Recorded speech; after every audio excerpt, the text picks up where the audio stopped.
All right, well, welcome everyone. Thanks for coming out tonight. I know some of you, I don't know others. Welcome everyone. I'm Heather. I am the Adult Services Programmer here at Garden Home Community Library. One of my job duties is hosting adult events, including Writers Group. And tonight we have Eric Mertz, who's going to talk to us about mastering the short story submissions game. And I took a look at his website, and I know you're going to get a lot out of it tonight. He is a professional ghostwriter and editor who was born here in the Northwest. I love that you're both a duck and a beaver. You have like the two sides fighting. Yeah. He did his undergraduate at Oregon, U of O, and went to graduate school at OSU, where he studied screenwriting and playwriting. His first feature-length screenplay, The Fawn, was written as a project for one of those classes, and a later version of that screenplay was recognized as a semi-finalist in the Academy of Motion Picture Arts and Sciences Nicholl Fellowship in Screenwriting, the Austin Film Festival's contest, Story Pros, among others. With those accolades in hand, Eric started his ghostwriting career, specializing in providing top-notch contract screenwriting, writing for up-and-coming producers, authors seeking to adapt their successful movies for the screen, and other small production companies. His ghostwritten works have gone on to be optioned, win numerous contests, and see production. So some of us have probably seen something he's written. He's also branched out to fiction and nonfiction in a variety of genres, from single titles to series. And he assists other writers through the ins and outs of publishing, particularly self-publishing. He's also the creator of the Strange Air series of paranormal mysteries that takes place in a fictional Central Oregon community of Whistler's Grove and follows the intrepid sheriff August Melville as he works to uncover a mysterious hunting that has tormented his hometown for generations. I'm really bummed. I was trying to see if like Washington County or Multnomah County had this, because I was like, I would so read that. None of us do, but maybe I can interlibrary loan it from another library system. Because I was like, that sounds so great. And if you like pulp genre fiction or the Unsolved Mysteries TV show, which I grew up watching, and the overall weirdness of something like Twin Peaks, that series is probably for you. His short fiction and poetry have been widely published, and he's won numerous awards in both mediums and continues to write for small press magazines, publishers, and online outlets. And with that, I'll stop talking and turn it over to Eric. But thank you for coming to speak to us, and thank you all for coming. Great.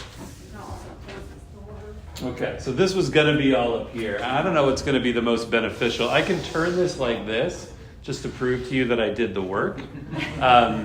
Not much of this is like dependent on the visual. It just helps. There may be a few times I'll walk around maybe and just show an image if it's meaningful. But thank you for all of that. Did you write that? I put it together from information on your website. Oh, wow. You may have to send that to me, because that's better than the one that's on my website.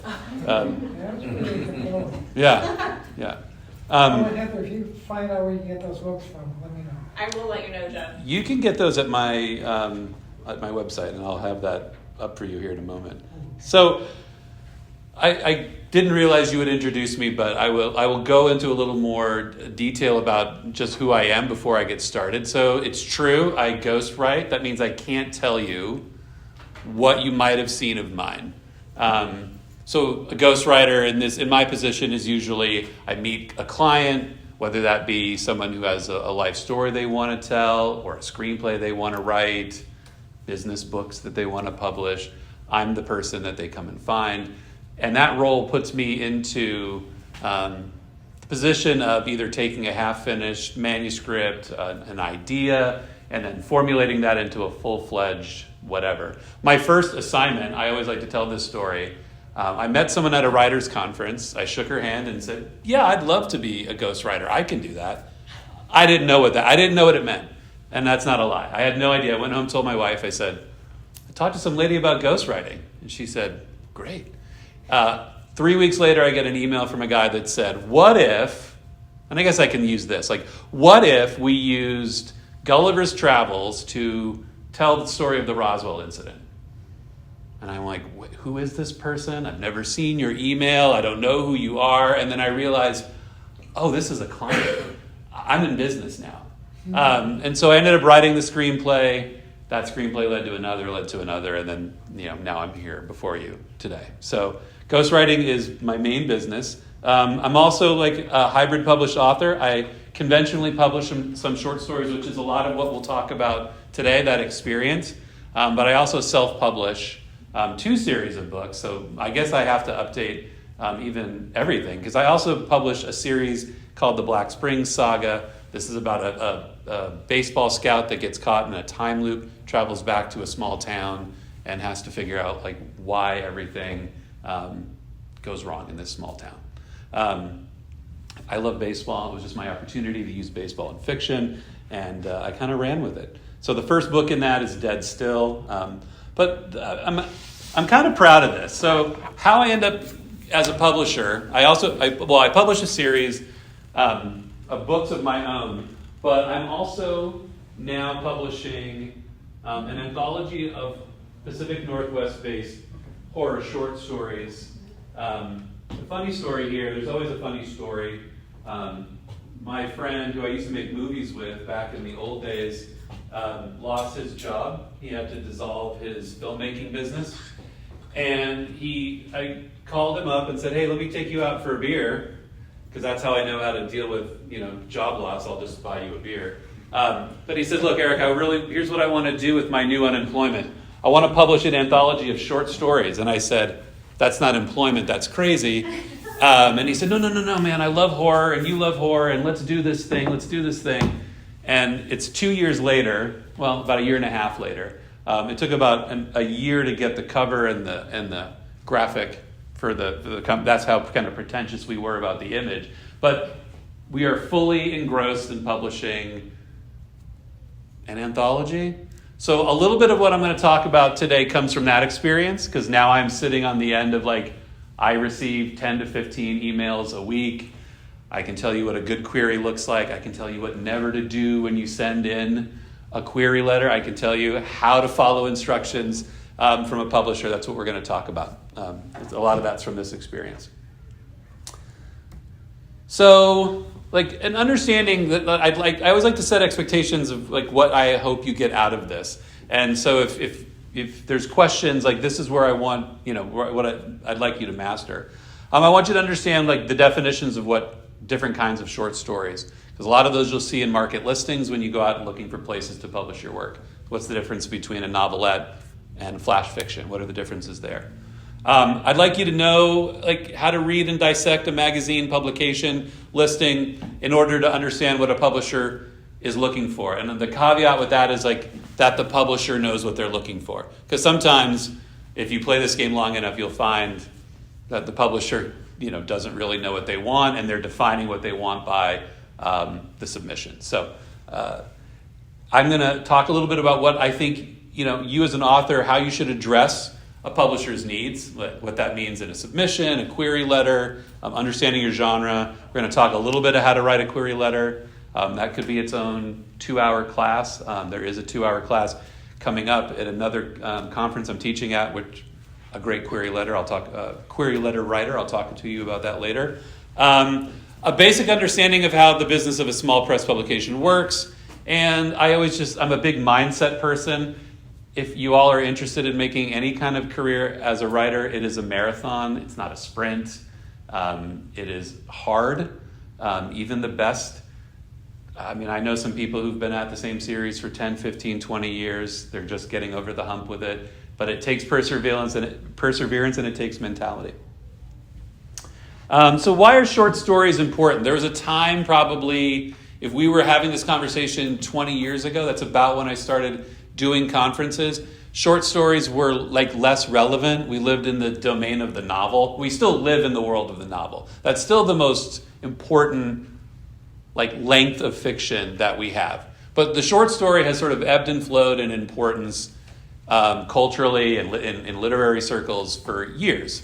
There used to be writers who made a living selling short stories, right? If you could go, there was a time in the 50s and 60s, you could go and look at the credits for something like Star Trek, and you'd find all those people in sci-fi magazines, and these people were making hundreds and hundreds of dollars a week, which was big back then, selling short stories. I don't know if anybody's really doing that now, but there is still a way that as a writer, if you are working on like a bigger sort of writing practice, that short stories, they have a way to fit in. And I should have said this before. I love questions, and I love like when you challenge my assumptions. I'm coming at this from like my experience, what I know, but like everything else with writing, your experience will vary. I can bring 3 or 4 of my colleagues up here and they would challenge some of these things. So if you know something different, just ask, please. I think that part of what makes short stories more relevant now is that in the digital age, we are shorter attention span people. People want to digest content in a really short form, okay? You have 10 minutes between when you get on the bus and you get off. You want to hit that, like satisfaction, I completed a story. Short stories, you can't do that with a novel. You might get a chapter, but a short story gives you that sense of accomplishment. Readers are looking for it. We've seen this if you look at the market trends. Kindle Vella, are you familiar with what Kindle Vella is? Okay, so serialized short fiction is really big in Asia. It's enormous. In China, they have something called Wattpad. In China, Taiwan, those countries, Wattpad is enormous. Writers write 1 to 5 minute episodes of a story, and then people download them. It's so enormous that Amazon decided that they were going to do this. And so now you have a lot of people who are, I know quite a few people who are making a decent living writing serialized fiction. So that is, in a sense, short, episodic fiction. Patreon, everybody familiar with what Patreon is? Patreon is really big. I know some people who make a pretty good living doing their short stories on Patreon. Kindle Shorts is really big. Kindle actually, well, not so much as they did before, but there was a really long time that they would really push established authors to write short stories for this shorts program. So when you see something like Amazon say, how do we get short content in front of people, you know that it's marketable, right? Because that's all they're doing is they are attempting to give the reader what they want to pay for. I know agents, know managers, editors. I know the people in this industry. There are still people who look at magazines and will contact writers from magazines based on the strength of a short story. It's a little less prominent than maybe it was even like 30, 40 years ago, but I just spoke to an agent for the McGregor Agency, which is in Oregon. She said she just signed a writer off of a short story. So if you're just thinking about what is the value of the story, that's a lot of what I'm going to tackle here, is like thinking about what the value of a short story is. Like it could be that calling card that gets you noticed, that gets you that call from the agent. Because one of the things that we talk about is the slush pile, right? And right now in my email box, there are 546 short stories, and about 375 of them haven't been read yet. That's the slush pile, right? The one that came in 31st and the one that came in 193rd are the same to me. But there are 2 or 3 stories that were sent to me by an agent that I know that I'm going to read first. Okay? Another one of them, someone said, hey, this person from BC wants to contact you with a story. I knew who she was. Of course that story is going to make the top of my list. So when we're talking about the slush pile, that is just yes, you have gotten the submission through the door, but you're just in that pile with the rest. Short stories are a way to connect to new readers and audiences. So as an independent author, every one of those series that I publish, they were fueled by short stories, right? I started The Strange Air with a short story. I used that as a loss leader. I built an enormous mailing list off of that. I'm doing that with the new series. You put out a short story, people read it. This is a very tried and true method for independent authors, especially on Amazon. Put out the short for free. People download it, love it. Link in the back gets you to the rest of the series, okay? So short stories have an incredible impact in bringing in readers. If you're going to independently publish your stories, the biggest thing that you have you're an unknown author, and the biggest barrier to that is $5 for a new author are they any good? I don't know. I'd rather give most readers are going to give $5 to an author that they know. The way you get past that is you give them a free story. It works really well. And I remember somebody saying, like, well, short stories, like, why write a short story? That's as much as you can get, right? You write a short story, it gets published, what have you. Novels turn into movies. That's not true, okay? I was talking to my wife last night. We talked about 2 movies very formative to our early relationship. The Secret Life of Walter Mitty, Brokeback Mountain. Those were early date movies for us. Those were both short stories. And if you go back and read the Brokeback Mountain short story and compare it to the movie, you can see where the director and the screenwriter are going to love this, because it's 17 pages of suggestive, beautifully written text that becomes a movie. So short fiction, there is more IP than just the fiction itself. And Minority Report, that's the other example. I don't really love that movie, but your results may vary.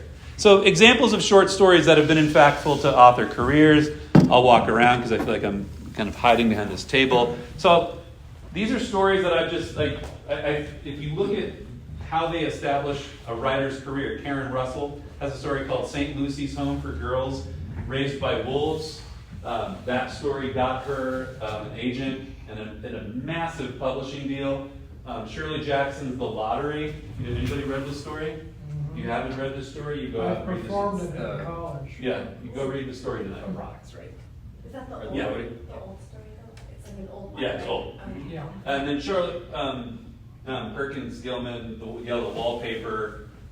That story is, you'll find horror fans, and it's feminist literature. It's a great storytelling. So these are all very impactful. These stories have defined these writers' careers in some ways. I use the Karen Russell example. She's not so much a classic, but she's new.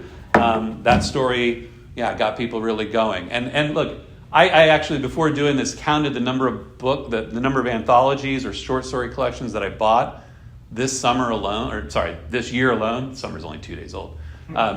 This year alone, I bought 3 books that were just off of the strength of a short story. Something I read in a magazine, something somebody said. So if I don't like to make everything equate to sales, but I have become a big fan of a couple of new authors based on the strength of a short story. Wouldn't have happened without that.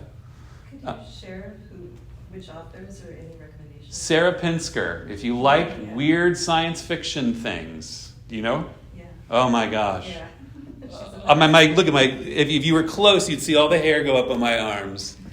She has a story where oaken hearts do gather, which is, I've read it like 5 times. It's an unbelievable short story.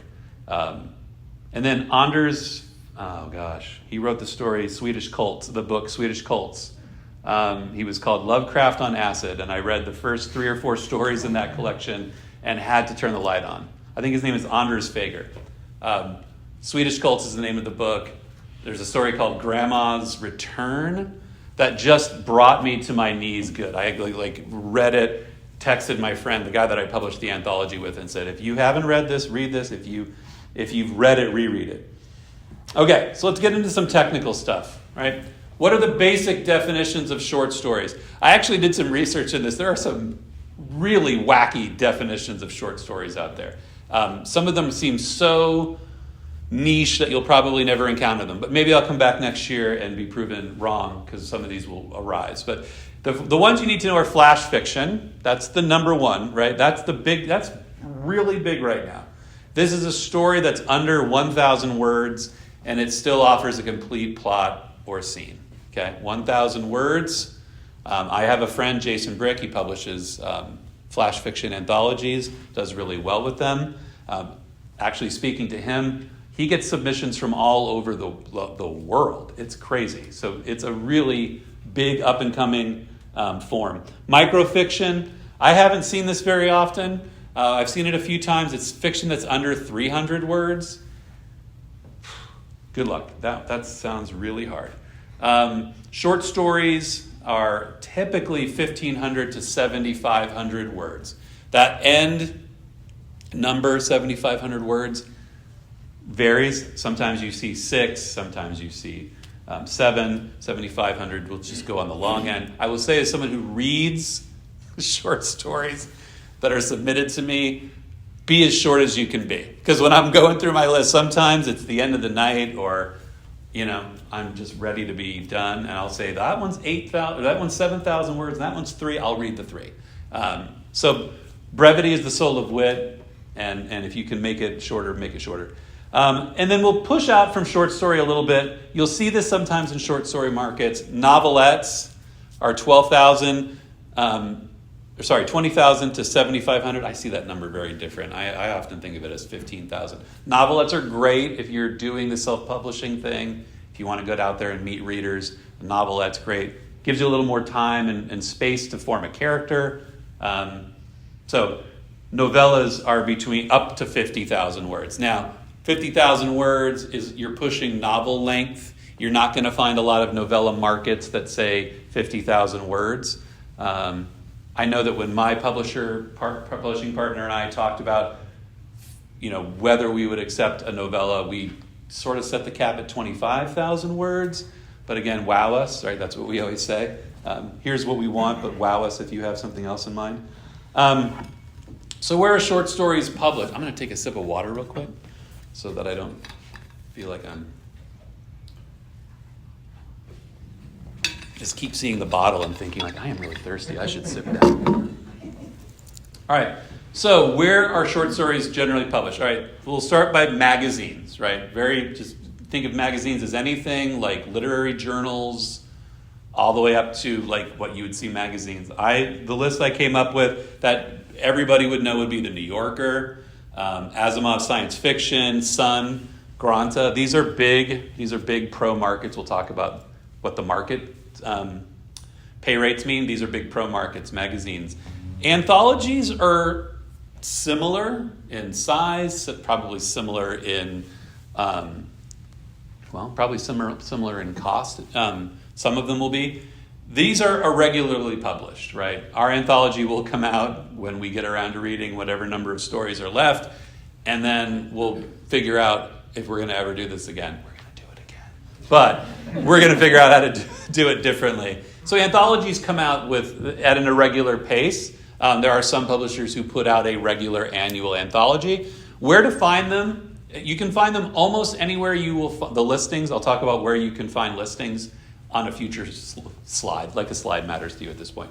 We'll talk about where to find these markets, but the other thing that I've found recently is that a lot of organizations put out an anthology. I'm part of the Northwest Independent Writers Association.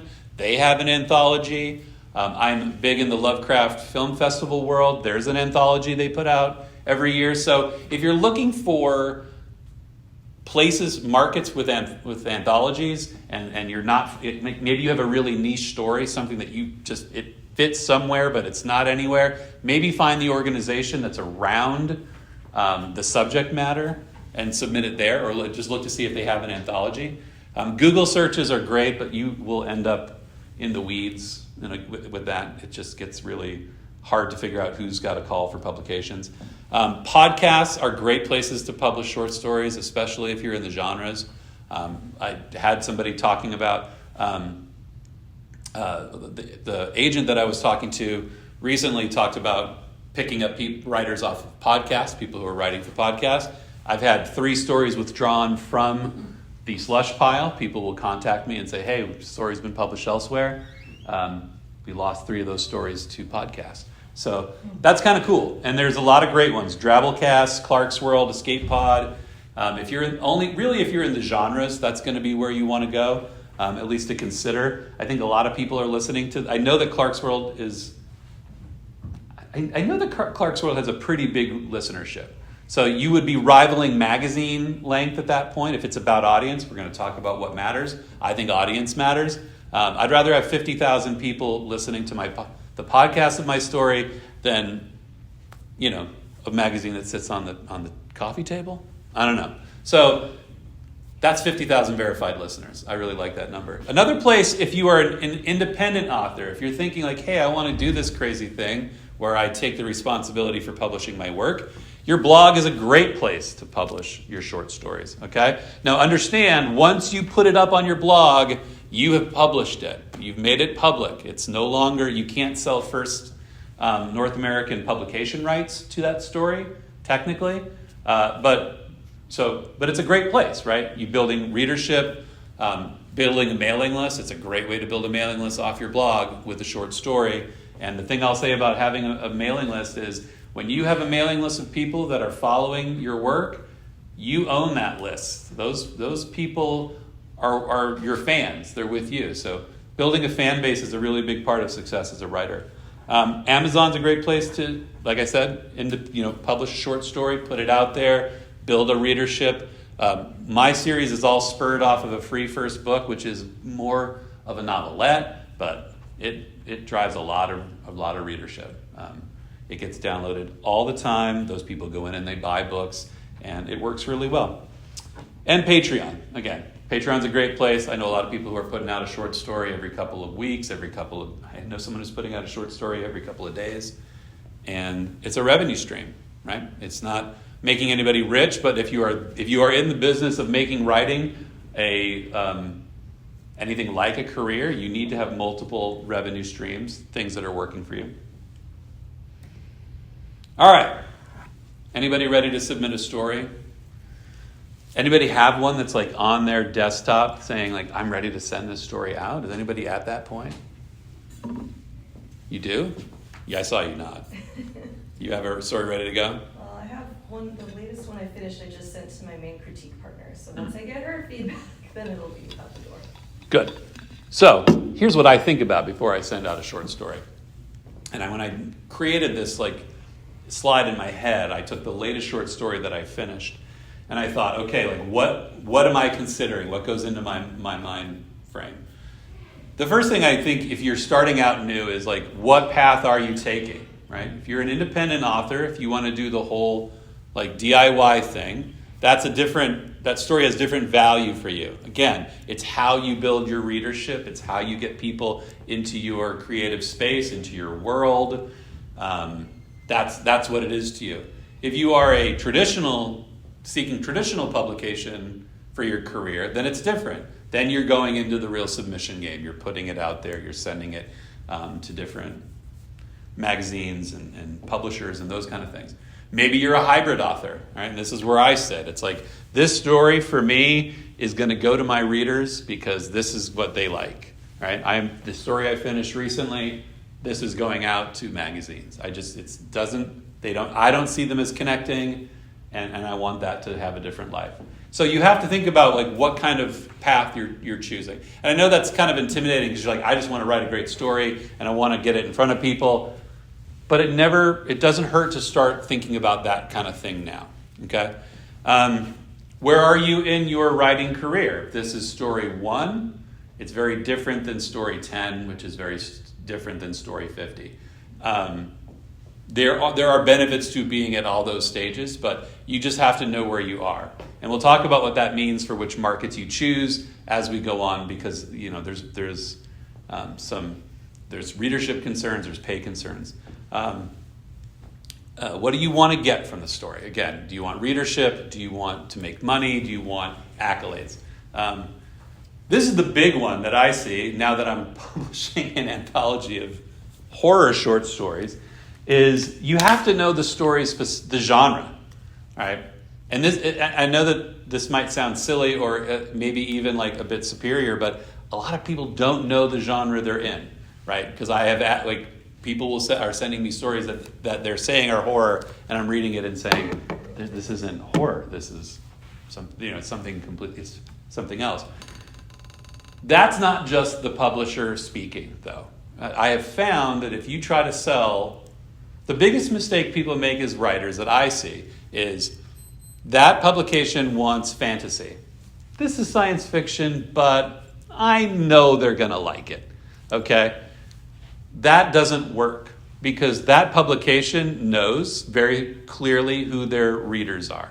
They are publishing stories for those readers, marketed to those readers with covers and art and things for their readers. So if you don't know the genre, you can swing and miss at a lot of stuff, and it can really end up setting you back. So if you have a critique partner, if you've got family and friends, if you read widely in the genre, it's important to know this is where I fit in. And I'll tell you how the hard lesson in this whole thing for me was when I first started publishing my series, which I always think of as it's X-Files meets Longmire, right? So that's, everybody knows what the X-Files paranormal feel is, right? But when I was publishing or marketing these books after publishing them, I was marketing them as supernatural, okay? Now, the cover of supernatural books are all very beautiful, well-oiled, handsome people in devil angel costumes. It's very different than my stories, which have like dusty roads and barbed wire and sheriffs. So when you're putting those books and you're trying to market them, when you're marketing X-Files to the Twilight crowd, it doesn't work, right? Just like when I get books sent to me and it's the Twilight crowd and I say, this isn't my genre, readers don't look past that. They know exactly what they want. So you have to know what you're giving them. What does the target market pay? We'll talk about how to interpret what the different weird pay rates, what they mean to you, what the different terminology around that means. What kind of reputation does the publication have? This might be harder for you to figure out early on, but if you are going to publish in, say, fantasy, and you're reading in that genre, you're submitting in that genre, you're going to talk to people in that genre, there are some magazines that people just flat out don't like. They don't get read, they don't, agents don't pick them up. You got to find the reputation of the magazine you're working for. And truthfully, the thing that I look for before anything is, what is the readership of that magazine going to be? If the difference is $100 for the story or $50, that $50 extra to me is not worth the readership. I would rather have double the people reading it for half the money than vice versa, because those people will go out and buy my books. They will go out and look for collections when I put them out. They may actually follow me and buy everything that I write. That's what you want. You're making fans. And the other thing, especially if you're in fantasy and science fiction, you need to look and see if the magazine nominates for the big awards, right? The Hugo, what are the other ones? I'm blanking on them already. Nebula, all those. Like, you've got to see whether or not the magazine has the reputation that will get that stuff nominated. Those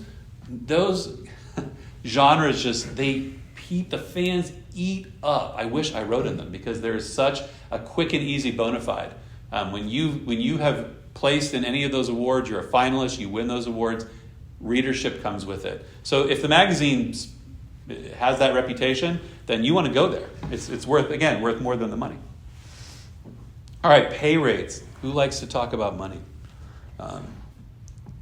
Pro rates. So there's a million other ways to look at the rate. I just found the 4 simplest and easiest ones. There's the pro rate.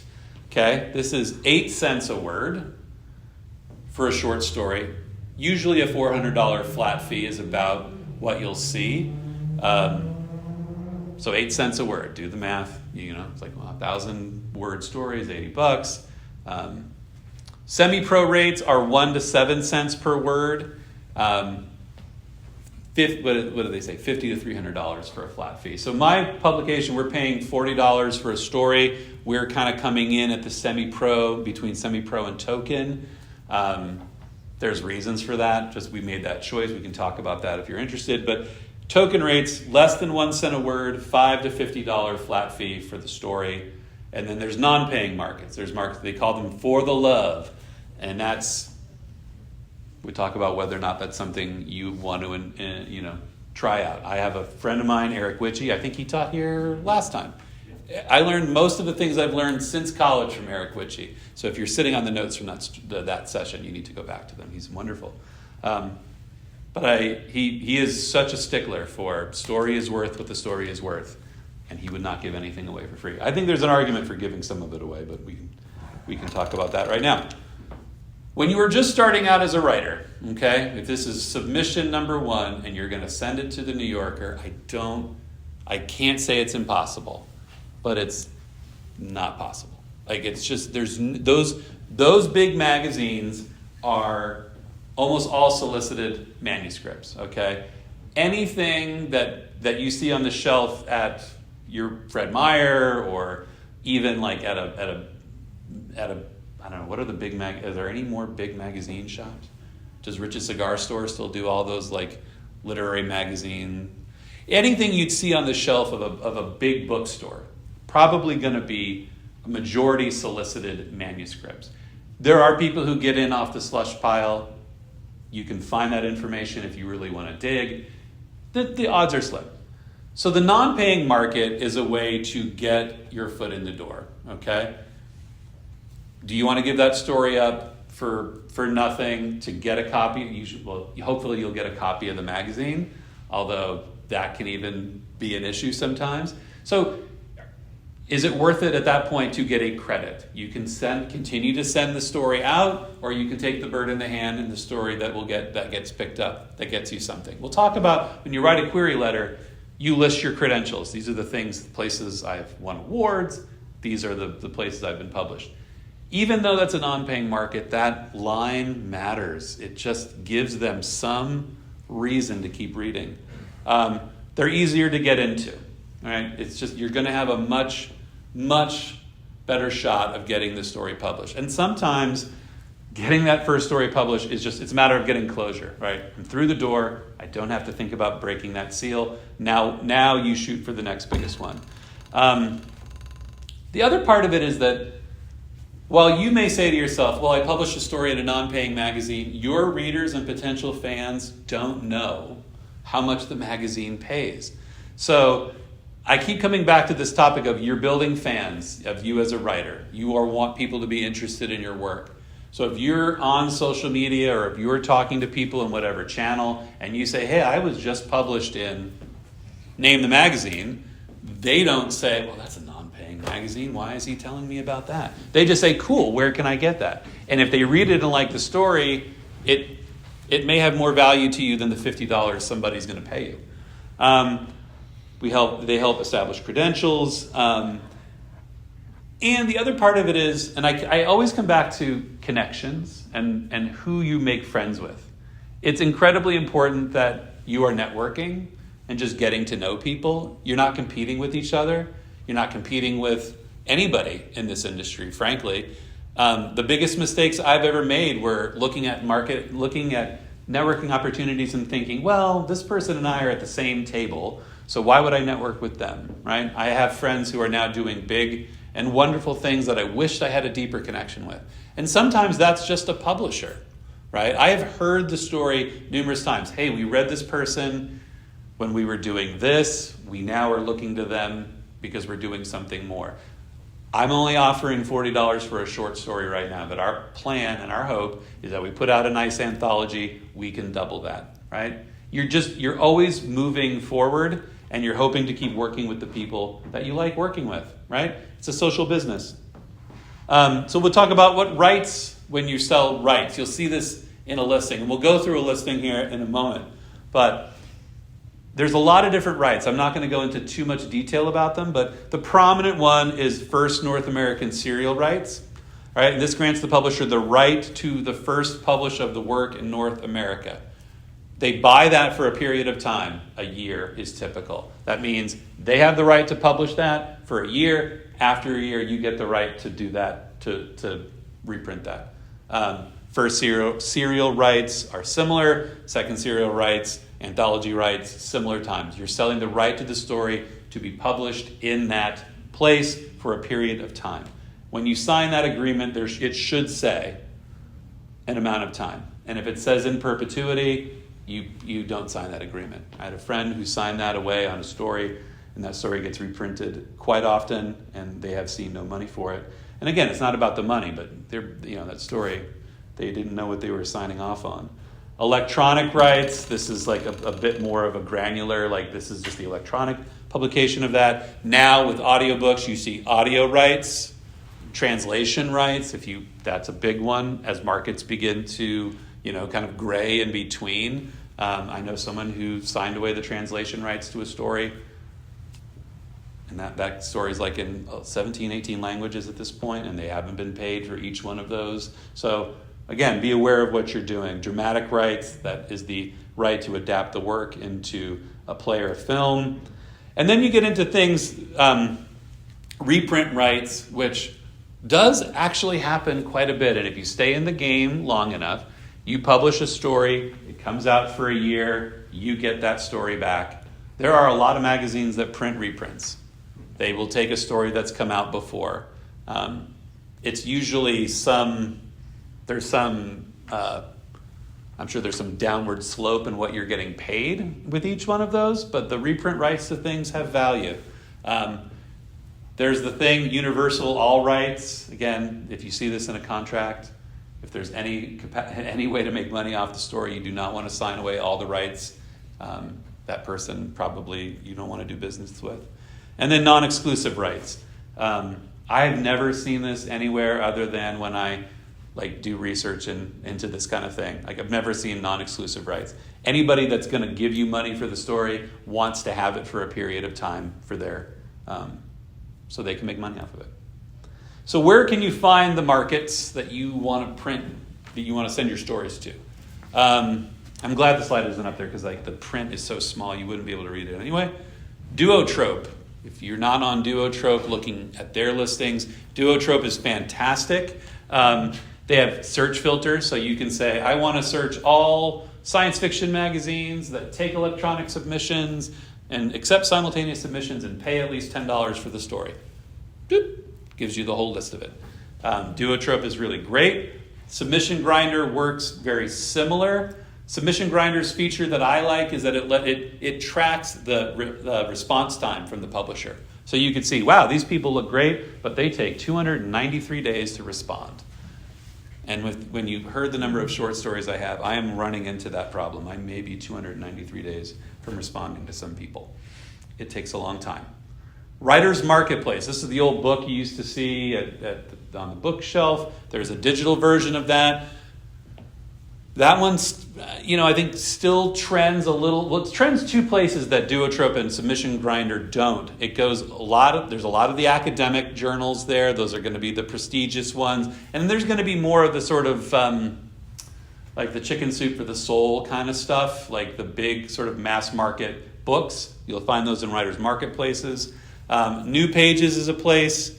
Submittable is another place. A lot of times when you submit a story online, the publisher's Submittable account, you upload the story through Submittable, and so that's just another place that you can go look. The real goldmine that I find if you are in the genres is to look at Facebook groups or any sort of Reddit forums. Anywhere those are great because the people who are running those chat rooms, those forums, are active writers in the genre. They will say, hey, this place I had a good experience with, this place I didn't. So not only do they post listings, but you're going to get feedback, and that's something you don't get with the other ones. We already talked about this. So let's break down a listing, okay? This is going to be the slightly visual, unfortunate part of our... I just took 3 magazines, right? I started with my own, because I know it well. And I'm just going to talk a little bit about what the listing says and how you would interpret that, okay? I won't walk this one around because I've already shown you the cover. But so we say that we're looking for a broad array of horror storytelling. I'm just going to kind of paraphrase here. Spooky stories inspired by place, specifically our home, the Pacific Northwest, okay? We're looking for what we don't like are, under any circumstances, are stories that are mean-spirited, vengeful, exploitive, sexist. My friend Jim, I love his style. Be nice, write well, and tell us a story that keeps us up at night the right way. Now, it's very clear what we're looking for, right? Northwest-inspired horror, okay? So when you're reading that listing, let's say whatever your specific is, if you do not have that story, it's not an appropriate market.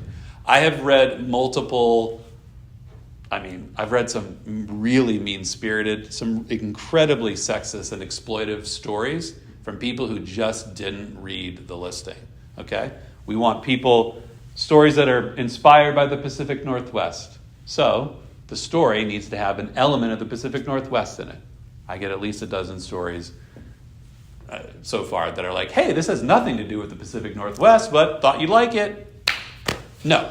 I don't want if I had wanted your, revenge fantasy stories, I would have asked for that, but I didn't. So it's really important to read what that taste is. The disadvantage with submitting to us is that we don't have anything out yet. So you couldn't pick up a volume of our stories and say, well, what do they like? So we say we wanted original, unpublished work. That means it's not seen the light of day anywhere else. We talk about the formats we want it in, okay? We say email it to caretakerpress@gmail.com. We talk about exclusive world rights. We do not accept reprints. So these, very clear. $40, we say, per story. Word count up to 7,000. Anything more than that, query us in advance, okay? So it's very clear. If you had an 8,000 word story, you're not going to slip that in under. And what's really funny is that like it really wouldn't bother me to read 8,000 words, except if I say 7,500 is the threshold, I know you didn't read it. Okay, so you really need to read all of it, because if you're putting yourself in that slush pile, you have to make the story stand out. Don't make your submission style fit out. Does anybody know that whole Van Halen story about the red M&Ms? Yes. There's that whole urban legend that Van Halen used to want a jar of red M&Ms. Do you know why they asked for that? They didn't listen, or was it in the contract? It's at the end of their contract, and they knew that if they saw the red M&Ms on the table, that the person read the contract. If they didn't, then they knew that the contract wasn't read. And so there's a little bit of that, like you didn't read the whole thing. I mean, my partner called me one night, and he's like, he was reading it. He was far ahead of me in the reading, and he's like, I just read a rape fantasy story and I want to like yell at the guy who sent it because like we said we didn't want that stuff. Like it really gets under your skin when people don't listen. I didn't read the story. I felt bad. I told him I would. I didn't. So the New Yorker, who everybody knows, right? This is like the creme de la creme. This is the magazine for short stories. Okay, you get in here that you can teach this class. I mean, you get in here, you got an agent. You're going to be doing all kinds of stuff. So their listing is really, really simple, all right? They just say attach a PDF version of the story to the email, send it to us. They're also interesting because they still take mailed submissions.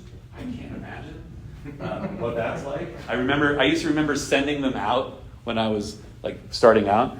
I've only gone through one mail submission. Recently? A couple of years ago, it was for, oh God, what was it? It was one of the famous horror fantasy magazines. Was it like a Hitchcock's or? No, it was like, was it Fantastic Tales? That seems right. I mean, they're still. Yeah, they're pretty old school. They felt very old timey. They actually sent me back my manuscript in the return envelope I had included. So that felt like, golly, it feels like making 53. I still have my last print rejection letter on my bulletin board. But I like how clear they are. We read all submissions within 90 days and we will contact you if we're interested in publishing your material. Great. You know the expectations. What does that tell you? Should you contact them in 60 days? No. This is all as cut and dry as it could be. They don't say what they want, though. That's what I always find interesting about the big publications, right? Because they know that the agents who are sending them stories know exactly what they want. There are no unknowns in the New Yorker. This listing, I dug for this one. And I'm proud of myself for finding this because this is where we talk about being so very niche in what you publish that if you don't know that world, you're not going to try. This is called, what's it called? Cashmere Sky. Okay? It's a legit magazine.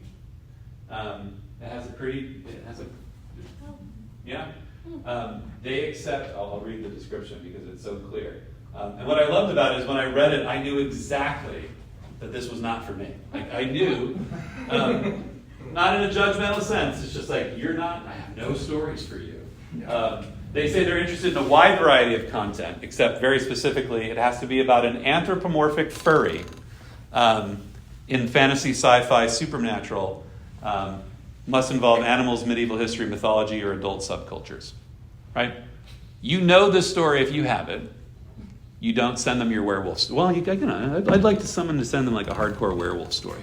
They're very broad, which I thought was interesting. It said they're interested in short stories or any stories between 30 and 120,000 words, which is pretty broad spectrum. So, I mean, in a sense, it's very narrow, right? Because you know this is for the furry community. It's exactly, that's the readership, that's the story kind, but clearly they're publishing a lot of material. So you need to ask yourself when you're looking at listings, like, does the market accept the kind of story you're writing? If you have to stretch it too far from that, I kind of make the joke about furry and werewolf, but it's actually an apt description or an apt example. Is the spirit of this thing a werewolf story? Like, I don't know. Looked a little bit different. So you have to look and see, like, do I fit within? How much am I stretching their boundaries? That's the hard thing with fiction is you've got to fit in, but you got to stand out. So how do you want to stand out is probably within their guidelines. Do you understand the genre of your story? What is the subgenre? If you have any writing partners or you do critique groups, like you hear the debate about your stories, I write what I like to call weird fiction. That's what I publish. That's what I publish traditionally. And it's always funny to have my writing group go, well, no, it's a little bit of mystery. No, I think it's fantasy. No, I think it's this. It makes it really hard to place, but you also, when you get very specific, you know it when you see it. Subgenres are huge if you're in fantasy and science fiction, right? These readers know the difference between a portal fantasy and space opera and colonization, and they know those subgenres. They read those subgenres. So if you're not familiar with the subgenre your story's in, I would suggest doing some market research, which I like to call reading, and figure out whether or not where you fit, whether or not the story fits. Is the market currently open to submissions? I blew it like a year ago. I had anybody know the old story Kolchak? You know that one? The detective, Darren McGavin, where the white.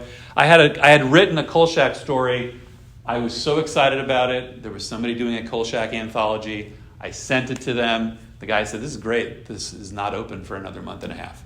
So it was over at that point, right? I mean, I was the guy that jumped the gun. I submitted it, and I got the rejection within 2 days. Once the submissions opened, I resubmitted it, and I don't even think he read it. Because, again, as a publisher, you get very, like, these were my rules. I was very clear. So Give me the red M&Ms. Yeah, give me the red M&Ms. You're right. I'm going to change. You didn't see the cover of this. It was just a silly phone with some books by it. I'm going to put the red M&Ms. I'm just going to get a jar of red M&Ms for the cover of this. What kind of rights are they buying? You got to ask yourself about that. And the other question to ask when figuring out if the market is right for your story is, what is the readership, and do they market their publications or authors? That's huge. So when I looked at that Cashmere Sky, the furry magazine, I went and looked at the publisher. They have a big Facebook group. They have active conversations about their stuff. They're actively out there talking about the material that they're publishing. So if you can, I know it sounds time consuming, but if you are gathering information about what to do with your story, like, to me, that's really big. The more marketing that other people do for you, the less marketing you have to do for yourself. All right, so query letters. Anybody know? Anybody writing one? Written one? I've written a couple. Yeah. They're the most uncomfortable writing ever. I can write a 100,000 word novel and not lose a night of sleep, but writing the query letter, it's miserable. So a query letter is a formal professional letter sent by a writer to literary agents, publishers, or editors to propose their book, article, or other writing projects. So it's less of a query letter with a short story. It's more of a submission letter. A lot of the rules still apply. You'll still see the term query us with this. The purpose of that is, of course, to spark the recipient's interest in the manuscript and persuade them to request some material. That's more of a novel definition. Anybody submit novels? Sometimes you get that whole, like, hey, send us the first 30 pages or the first 10,000 words. So sometimes the query is it's just a hook to keep them, wanting more. So I'm just going to give you what I think are like 5 key tips to queries, and I'm reading like 5 or 6 of them a day. So these are coming from experience. And I do read the letter, and I asked my partner. We actually didn't talk about this before. We had so many dinners before putting this thing out, and I don't know what we were talking about because all we've been doing is asking each other questions. What are you doing? How are you tracking this? Is it 1 through 5 or 1 through 4? It's been so funny to try to coordinate how two people who are highly opinionated about something can put that opinion together and come up with a collective opinion. But we read the letters, okay? The letters matter. So the first thing is hook the reader with a strong opening, just like any other writing, right? It's the best of times, it's the worst of times. You keep reading because you want to know what that means. So you start with a compelling hook. So sometimes that's a question, although I think the question hook is getting worn out. I've heard agents say that lately. A striking statement, a brief or captivating overview of the story's premise. The example is, what if the last person on Earth isn't alone? And that's very Twilight Zone-y. But like, you know immediately, all right, what if? What happens?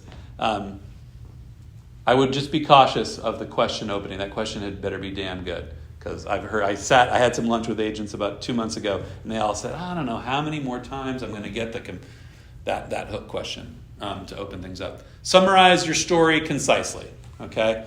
In a short story, I always just go with the sort of one sentence, it's this meets this, or usually it's selling the character, right? Anybody know what a screenplay logline is, right?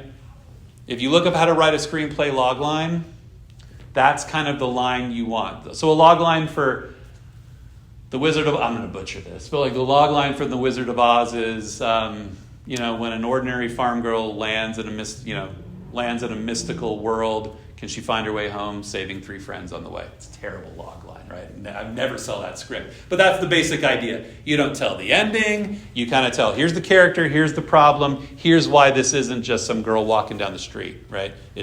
She's in a mystical land. She's got a scarecrow. Is this akin to an elevator pitch? Elevator pitch is 30 seconds. Okay. So I think a log line is 35 to 40 words with a comma. I have somebody who always says, like, if there's no comma in it, then it's not a log line. So yeah, it's just a single sentence, and it should be like, I want to read that beginning to find the end, right? How does that girl get home? Right? In The Wizard of Oz. I'm going to go home and rewrite that in my head. I'm going to go home and rewrite it. So I think I've written so many log lines. And then when I try to come up with one, it's like, I butcher them. Showcase your credentials if you have them. Okay? Credentials can be any relevant writing publications, awards, professional background that make you a credible author. So is anybody writing nonfiction? Anything like nonfiction, memoir, anything like that? If you are, the professional background, personal background that gives you the credibility to tell that story does not have to be a publication credit. So if you're writing a book about, I don't know, the 10 best trails to hike, summer days in Oregon, and you have been 30 years a trail guide, that is your credibility to write that book, right? So that's all that credential is your credibility to tell that story. The example I wrote is like, I have an MFA in creative writing from XYZ University. My short stories have been published here. Don't lie about them either, because there have been a couple of people I've heard about recently that trumped up their credentials and then were lost out on deals. So, and until the thing comes out, too, that happens. I didn't think about that until right now. You might get an acceptance from a publisher that says, we're going to publish this story. You wait until it's in your hand, right? You make sure you're holding it, because a lot of times magazines will fold up, or they'll say, hey, we were going to publish 25 stories, now we're going to do 20. You were one of the 5 who go free. So just wait. It's a small thing, but like if we all want to be above board, just wait till you get the publication. Personalize the letter. So give us just a little bit about who you are without being cute.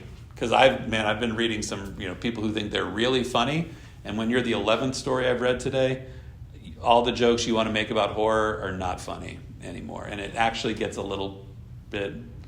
I'm making myself sound like a total grump, but like you just don't. Again, you want to stand out without like calling attention to yourself. When my partner and I sit down for dinner to talk about this, and he says, "Did you read that letter from the guy who basically?" Yeah, I read that letter. Yeah, I read that one. You don't want to be remembered like that. Yeah. You want to be remembered for, damn, that story was good. That's what you want people to remember you as. So maintain a professional tone, right? Normal greetings, normal salutations at the end of it, polite and to the point. I used to always say, like, I hope my story plays well with others, that you have. I've even gone away from that. I once pitched that to an agent. She's like, yeah, that sounds a little bit like, superior. Like, I hope my kid can play well with yours. She thought it sounded silly. So I removed that from all my letters. So again, you don't need to be stale and boring, but find some way to convey that you're you're not AI, because now everybody's worried about this. Like, you're not AI, but you're also you're a person that they can work with. Because here's the thing, it's all social, and people have got to feel comfortable giving you good news and bad news, and if you're that jokester clown, that might not work. Track your submissions, okay? Keep track of them. One of the things that you're going to see, and I didn't create anything specific about this, but it's important.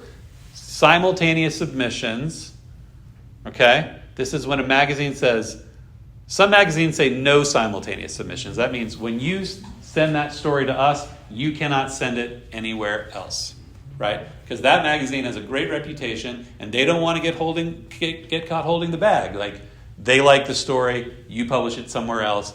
They don't want that. Most magazines at this point accept simultaneous submissions. On your honor that you're going to get in touch with them and say, hey, story was published elsewhere, thank you. Okay, so that's why you track your submissions. Where have I sent this? Who haven't I heard from? Who do I need to tell when it's published?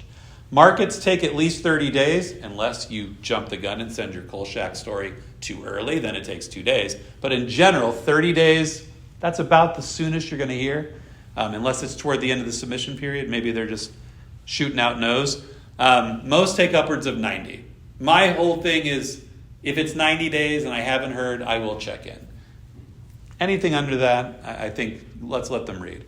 You need to track the reading period, right? So if your magazines will say we're open from June to August.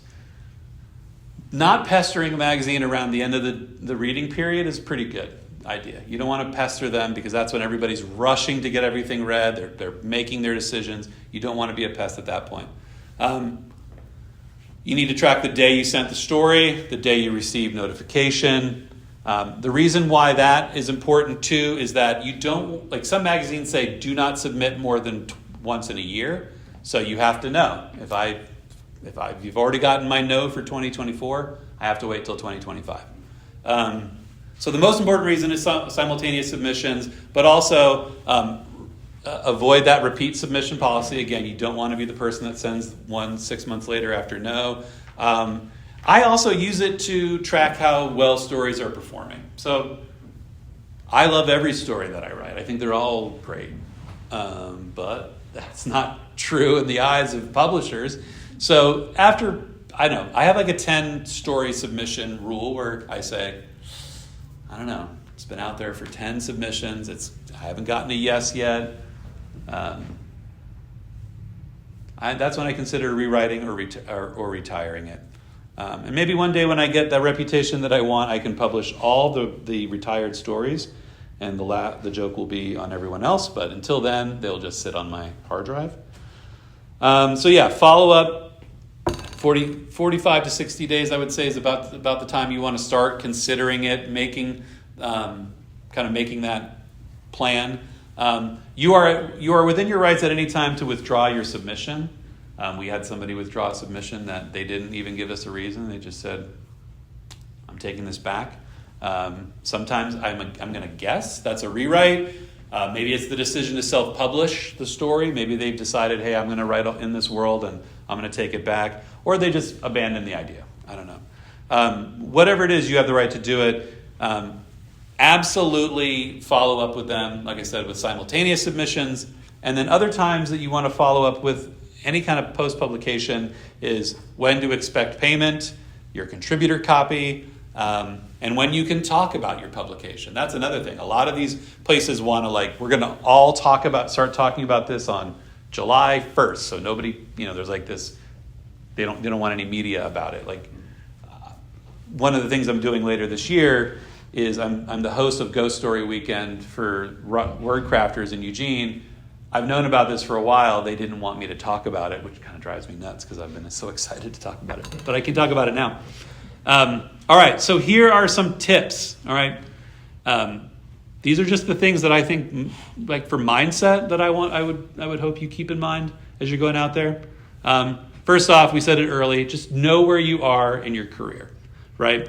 The big magazines, those are going to be solicited.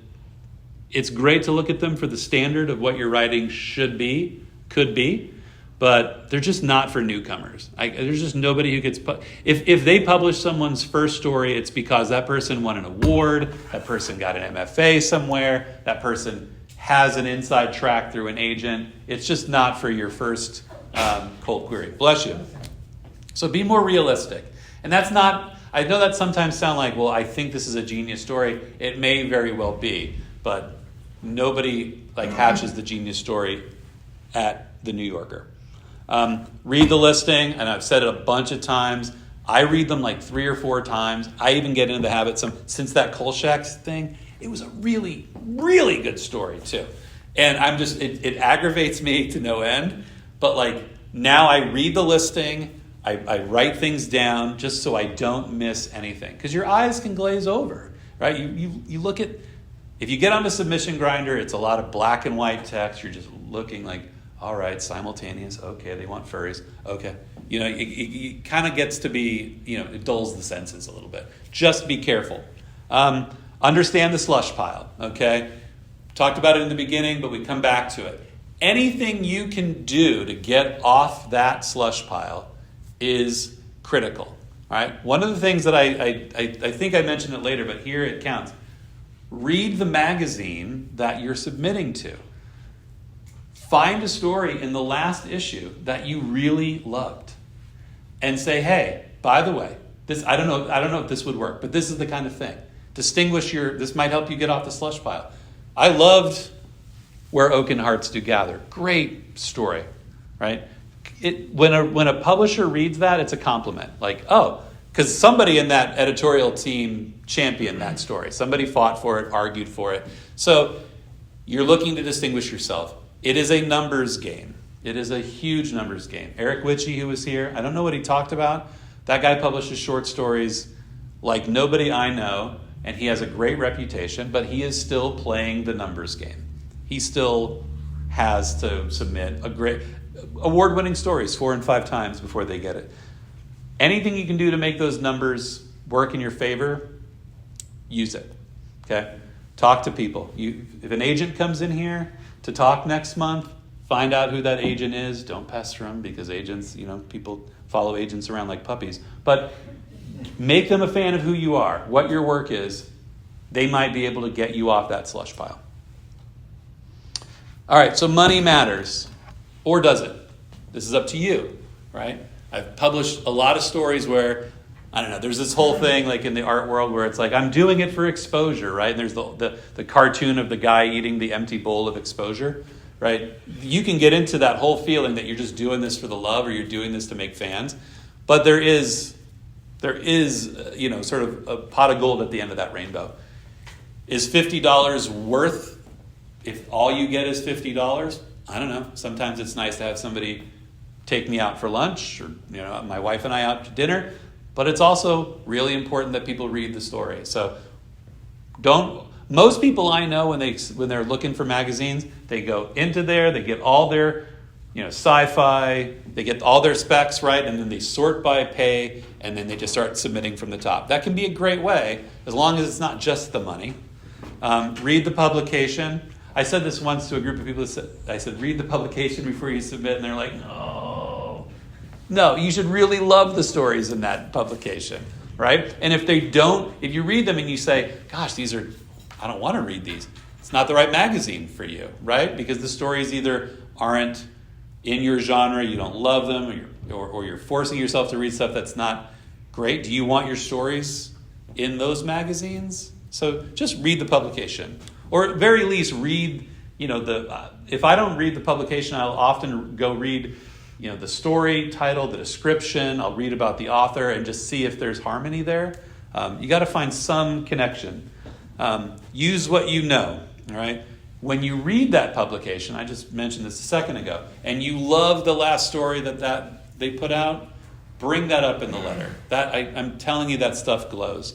It really matters. When I was working to option screenplays or to sell screenplays, what I would do is I would go in and I'd watch every movie that person had done or the production company had done, go in and talk about, if you're going to compare it, right? It's this meets this. You might as well give them their movie with an even better movie, and then they go, wow, this person sees my movie in Jaws. They're the person for me. Like, a little flattery goes a long way. Use what you know, right? Tell them you're a fan of what they're a fan of. Think of a submission like a resume for you and the story. Okay, it's a pitch. You got to have them interested. If that hook doesn't work, it's probably not going to get picked up. Or they're just not going to read past the blurb, or they're going to read it, be bored by the resume, and then immediately associate the story they're reading with a boring letter. So there has to be the harmony between all that stuff. I always hate to say this, but it's true. Expect rejection. It's just a part of the game. I celebrate them. I love a little bit of rejection. Rejection is actually just the byproduct of effort. It's not, I can't tell you how many stories I've published after multiple rejections. It's just the way it goes. And since if rejection is inevitable, then the wise person, I think, finds a way to use that rejection for good. So just learn from it. Learn from it. If it tells you that the story doesn't work, you would not be the first writer to stick a story in the drawer and say, I'm done with it. Okay? 10 people look at the story, it doesn't work. Maybe use that wisdom, right? That's how I figured out that paranormal and supernatural are not the same thing. Because I would run these ads and I'd say, why isn't anybody buying my book? It's not Twilight, man. It's not Twilight. When your book is the only book in that ad promotion that doesn't look like Twilight, it's not going to go anywhere. So just make sure you're handling that part of it the right way. And the last thing is just keep writing the stories. That's like the last thing to say is, if it doesn't work, if this story doesn't work, if that submission doesn't work, go back and try it again. Okay, try the concept over again. I had a story published about a year ago. I think I'd been writing that story since I was deciding whether or not I could have been a duck and be a beaver. Like, I've been writing the story in my head for almost 30 years. And I finally figured it out. I figured out what made it work. And now that story has a life, right? This happened. I just I maybe have a television pilot option in the works. That story started in my head in like 1999 on a camping trip. And it wasn't until I took my son to Boy Scout camp about a month ago that I said, that's what's missing. Boom. Like, that was it. I never gave up on that story, even though that other iterations of that story had been rejected over and over and over again. Right? Once I set that story in a Cub Scout camp versus the camp I had been in when I was 23, whole different story. Everything fell into place. So just be aware that, like, rejection is just a lesson, right? That story doesn't die. If it sticks with you, keep it going, keep writing. All right, that's kind of it. I'm just going to give you a little plugs where to find me. EricMertzWriting.com is my website. You can email me. I wish you would. Just any questions or any follow-ups. I'll send you the slides that you didn't get to see. My email is Eric Mertz, ERICKMERTZ @gmail.com. If you look for my name or The Strange Air or the Black Springs Saga on Amazon, you'll find my books. I also do a class like this that's on self-publishing, how to self-publish your stuff. And so you'll see some of that in action, because I'll be teaching that class. See how I segued right there? I'll be teaching that class at the Southwest Washington Writers Conference in September. They're a great little conference in Centralia. You don't have to spend the night. If you're going to conferences and you can avoid travel and lodging costs, boom, it's great. So come to Southwest Washington Writers. I'm also at Write in the Harbor in Tacoma, Washington in November. And actually, there's a little, I'll give you just a little bit, another tidbit. Check your spam folders, because sometimes those acceptances and rejections come into your spam folder. I was accepted to teach at this conference like a month ago. The lady called me on Friday afternoon and said, look, we want you. Why haven't you responded to us? And I said, what are you talking about? She said, well, sometimes it goes into the spam folder. And I looked, and sure enough, a month ago, I had this acceptance to teach at this conference in my spam folder. I have also seen acceptances and rejections, especially if you're going to use Submittable, that get filtered out. So, broaden your email review, lest you miss your first story publication. And I do Ghost Story Weekend for WordCrafters in Eugene. I can now talk about that. So if you go to wordcrafters.org, Ghost Story Weekend 2024, it's an amazing event. Everybody gets together at this lodge up in the mountains on the Blue River. We write a ghost story in a weekend. We all sit around and tell ghost stories. We read those stories to each other. I bring out my big collection of ghost story books. It's a blast. It's a great time. I'll be there. That's it. I think I had a slide for it too. Oh, I didn't have a slide for the end. Yeah, there's my end slide, which will now have red M&Ms instead of a typewriter. All right. I'm going to turn on a light. Hopefully just a light. Oh, sorry. I was going to try to do this one. I thought it was bright in here, but it really was kind of dark. Yeah. I know. Well, it was when you started, probably bright. Oh, right. Yeah. But Sun I goes was like, down. oops, I came back and I'm like, oh, I should have turned the light on. But also, there are some writing books over here. Help Yourself. These were donated by a patron. The one on the He was top right cleaning is out. really good. The Bastards, Bullies, and I love that book. I have that book Help is Yourself, on my they shelf. don't need to be returned. But I'd take that one if I didn't have one already. thank you all for coming. Yeah, thank you. And thank you, Eric.